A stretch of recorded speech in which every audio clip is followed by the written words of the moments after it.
this reason I am not able to ride my bike in speed.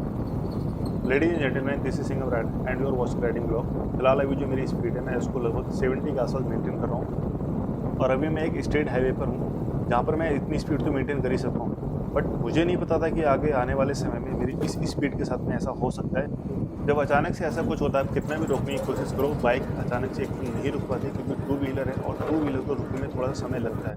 आप अगर बहुत ज़्यादा ही ब्रेक अप्लाई कर दोगे और जिसमें बाइक स्किड होने का भी डर रहता है। और रॉयल एनफील्ड जैसी बाइक को तो रुकने में और ज़्यादा समय लगता है क्योंकि उसका तो ऑलरेडी इतना वेट होता है, 2 कुंटल के आसपास उसका वेट है। फिर अगर मैं अपना टोटल इंक्लूड वेट मिला के बात करूँ तो वो पौने 3 कुंटल के आसपास हो जाता है। बट ऐसे में एकदम से बाइक को रोक पाना बहुत ही मुश्किल है और ज़्यादातर इस कंडीशन में ब्रेक फेल भी हो जाते हैं। जो रॉयल एनफील्ड के साथ में प्रॉब्लम है कि उसका जो आगे वाला डिस्क है वो फेल हो जाता है, जिसकी वजह से कई सारी प्रॉब्लम्स भी हो जाती हैं। बट मैं जब कभी ऐसे में देखता हूँ उन राइडर्स को जो कि अपनी बाइक को मोर देन 200 या फिर 150 या फिर 250 चलाते हैं, और उस वक़्त मेरे दिमाग में यही चीज़ आती है जो अभी साथ मेरे साथ में सेम हैपन हुई कि अगर अचानक से कोई जानवर आ जाए, कुत्ता आ जाए, कुछ भी हो जाए, तो वो कैसे अपनी बाइक को कंट्रोल करेंगे उस स्पीड पे। जबकि मैं 70 की स्पीड में बाइक को चला रहा था और मैं मेंटेन नहीं कर पाया। एक चीज़ और मैं यहाँ पे ना सब राइडर्स को और जो जितने भी ड्राइवर हैं उनको कहना चाहूँगा कि आप फर्स्ट पर्सन होते हो जब ऐसा कभी होता है, कोई जानवर अचानक से आपके सामने आ जाता है और वो आपकी गाड़ी में आके भिड़ जाता है, तो आप ही वो फर्स्ट पर्सन हो। आपने उसको रुक के देखना चाहिए कि वो किस कंडीशन में है।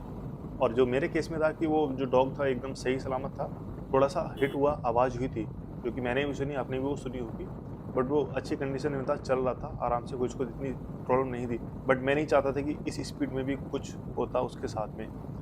और मतलब जगह-जगह पे ना जो पुलिस वाले कैमरा लेके रहते हैं, उसका रीज़न एक ये भी मान सकता हूँ मैं कि आपके पास में भैया बाइक तो है 1000 सीसी की या जितनी भी सीसी मैं कहूँ, और उस बाइक की कैपेसिटी भी है 300 स्पीड क्रॉस करने की।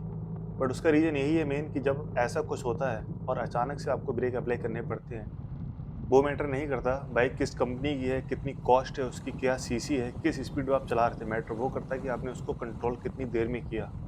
तो इसी वजह से मैं कभी भी मेरी बाइक को 80 से ऊपर नहीं चला पाता हूँ। उसका मेन रीज़न यही है कि सबसे पहली चीज़, एक तो ये बहुत जल्दी रुकेगी नहीं, और दूसरा चीज़ कि अचानक से कब कौन कहाँ आ जाए। ये तो चलो जानवरों की बात होगी, मतलब मैं तो लोगों को भी देखा है जिसमें स्पेशली बाइक वाले, मैं खुद बाइक राइडर हूँ, बट मैं ये नहीं कहूँगा कि जो बाइक वाले सब अच्छे ही होते हैं। बहुत से बाइक वाले आप इस वीडियो में भी देख पाएँगे कि वो आप रॉन्ग साइड में आएँगे और मतलब उस स्पीड से जाएँगे जैसे कि वो अपनी लेन में ही चला रहे हैं, उनका वो राइट है। और उसके बाद में कुछ ज़्यादातर तो जो ऑटो वाले होते हैं ना, वो भी सेम यही चीज़ करते हैं। मतलब वो 100 मीटर कट होगा वहाँ पे नहीं जाएँगे और रॉन्ग डायरेक्शन में आके एक जो सिचुएशन बनती है, आप समझ ही सकते हैं उसको। मतलब उसमें उस ऑटो वाले का कुछ नहीं होगा, जो भी नुकसान होना है वो आपका ही होगा। तो इस वजह से स्लो चलना चाहिए। मैं बहुत ज़्यादा अगर मैं कहूँ तो मैं 80 से अबव चला ही नहीं पाता हूँ। अब तो वो एक मेरे मन में डर भी बैठ गया क्योंकि इससे पहले लास्ट ईयर अचानक से जब सांड आ चुका था मेरे सामने बाइक के आगे, तब वो सेम चीज़ हुई थी और मैं उस वक़्त गिर चुका था। और जो मेरी बाइक की स्पीड थी that was around 40 to 50, and at that speed I was not able to control my bike because that bull hit my bike suddenly, and because of that I got skid and got some injury.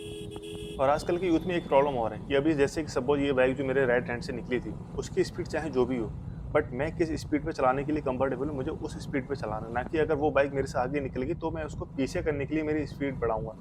ऐसा कुछ करने की ज़रूरत नहीं है। हालाँकि जो मेरी बाइक की स्पीड है मैं उसको नॉर्मल ही मेंटेन करूँ। मुझे उससे कोई मतलब नहीं है कि वो कितनी बार भी आगे निकले, कितनी बार भी पीछे जाए, मुझे उससे कोई लेना-देना नहीं है। तो गाइस सबसे ज़्यादा मैटर करता है आपका सेफ राइडिंग करना और सेफ ड्राइविंग करना, अपने आप को एक जगह से दूसरी जगह पे सेफ लेके जा पाना। तो गाइस वीडियो अच्छा लगा, hit the like, subscribe the channel. Thank you very much for watching this video. और मुझे उस चीज़ का रिग्रेट है कि वो जो डॉग अचानक से मेरे सामने आया, पर्सनली मैं उसके लिए बहुत रिग्रेट करता हूँ। बाय।